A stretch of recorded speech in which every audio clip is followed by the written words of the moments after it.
You're going to ask these questions to some people who are going to be complete duds.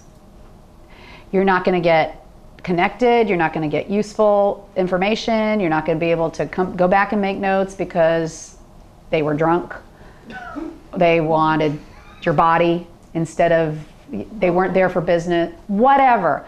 That's why I'm saying, and we're going to talk about what your objectives are at the end. It shouldn't necessarily be, I want this to happen. It's, I'm gonna just say it now. I want to meet tonight 15 brand new people, out of which I find 5 really good ones that I'll follow up with, minimum. You can do more.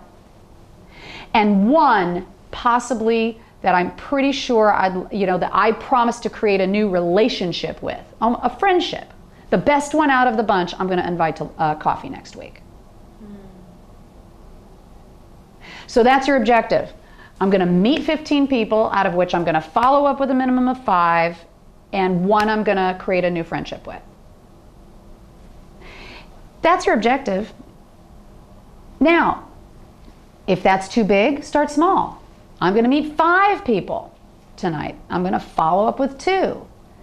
And maybe if I like them enough, I'll invite 1 to coffee.